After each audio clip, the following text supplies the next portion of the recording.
रतन टाटा एक समय अपनी कंपनी टाटा मोटर्स को बेचने के इरादे से अमेरिका गए थे और वहां उन्होंने फोर्ड कंपनी के मालिक से मिलकर इसे बेचना चाहा, लेकिन फोर्ड ने उन्हें अपमानित किया।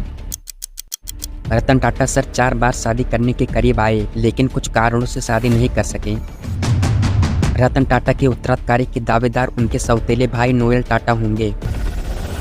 अगर हम रतन टाटा की कंपनी के बारे में बात करें तो आपने इसका यूज कभी ना कभी जरूर किया होगा। सबसे पहले ही टाटा नमक, Tata Motors, Vistara airline, air India और भी बहुत सारी कंपनियां हैं।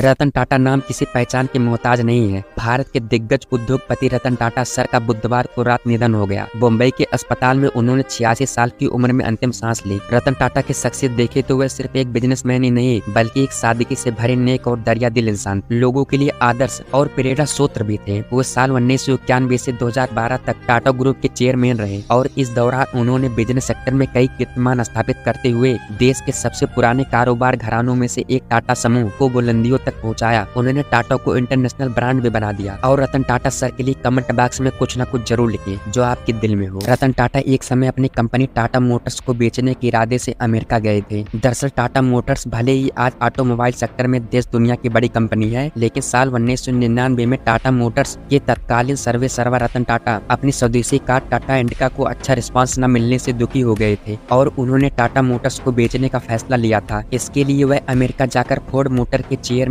बिल फोर्ड से भी मुलाकात की थी, लेकिन इस दौरान कुछ ऐसा हुआ जिसकी रतन टाटा को उम्मीद नहीं थी। बिल फोर्ड ने बड़े अहंकार से रतन टाटा को ताना मारते हुए कहा कि जब आपको इस इंडस्ट्री के बारे में जानकारी ही नहीं थी तो आना ही नहीं चाहिए था। हद तो तब हो गई जब बिल फोर्ड ने यह तक बोल दिया कि वह टाटा मोटर्स को खरीद कर उन पर एहसान कर रहे हैं। बिल फोर्ड की ये बेरुती बातें रतन टाटा के दिल में अपमान की सुई की तरह चुभी और वह टाटा मोटर्स को बेचने का फैसला त्याग कर भारत लौट गए। इस अपमान से आहत रतन टाटा ने दोगुनी मेहनत से टाटा मोटर्स की बेहतरी की कोशिश की और फिर indica V2 updated model launch करने के साथ ही सफारी, सुमो जैसी गाड़ियों पर फोकस किया और उनमें बेहतर सेफ्टी और माइलेज पर जोर दिया, जिसका असर हुआ कि कंपनी चल पड़ी। समय अपनी गति से बीतता गया और एक तरफ जहां टाटा मोटर्स के अच्छे दिन आ गए थे, वहीं दूसरी तरफ साल 2008 में अमेरिका के रिसेशन की ऐसी मार पड़ी कि फोर्ड मोटर्स की हालत खराब हो गई। ऐसे वक्त में फोर्ड एक एक करके वॉल्वो और हर्टर जैसी कंपनियों को बेच रही थी। उस समय फोर्ड के जीवन में फिर से टाटा मोटर्स की एंट्री हुई और रतन टाटा ने अपमान का ऐसा बदला लिया कि दुनिया उनकी मुरीद हो गई। जी हाँ, टाटा मोटर्स ने 2008 में $2.3 बिलियन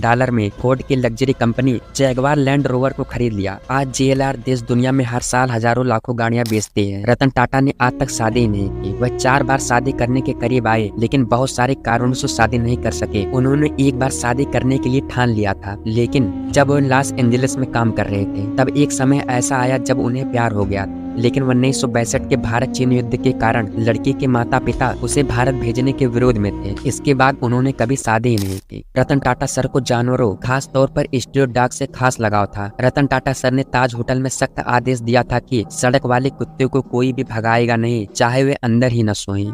रतन टाटा का जन्म 28 दिसंबर 1937 को नवल और सोनू टाटा के घर में हुआ था। उन्होंने 1962 में कार्नेल विश्वविद्यालय से वास्तुकला में स्नातक की डिग्री प्राप्त की थी। इसके बाद 1975 में हार्वर्ड बिजनेस स्कूल में एडवांस मैनेजमेंट कार्यक्रम पूरा किया। उनके पिता नवल टाटा एक सफल उद्योगपति थे और उन्होंने टाटा मोटर्स में महत्वपूर्ण भूमिका निभाई थी। वही रतन टाटा की माँ सोनी टाटा एक गृहिणी थी। एक और दिलचस्प बात बताता हूँ, क्या आपको पता है कि नैनो कार जो दुनिया की सबसे सस्ती कारों में से एक है, रतन टाटा के विजन का एक नतीजा था। वो चाहते थे कि एक आम भारतीय भी अफोर्डेबल कार खरीद सके और यही सोच उनको बाकी सीईओ से अलग करती थी। रतन टाटा साल 2000 में पद्म भूषण, फिर 2008 में पद्म विभूषण और ऐसे बहुत सारे अवार्ड पाए। लेकिन सवाल ये है कि अब कौन टाटा मोटर्स का कमाल संभालेगा। रतन टाटा के निधन के बाद उनके सौतेले भाई नोएल टाटा को टाटा ट्रस्ट का चेयरमैन नियुक्त किया गया। नोएल टाटा 67 ईयर के हैं। अब आप सोच रहे होंगे आखिर ये कौन है नोएल टाटा। नोएल टाटा रतन टाटा के पिता नवल टाटा की दूसरी पत्नी सिमोना डोयनर के बेटे हैं, यानी कि रिश्ते में रतन टाटा के सौतेले भाई हैं।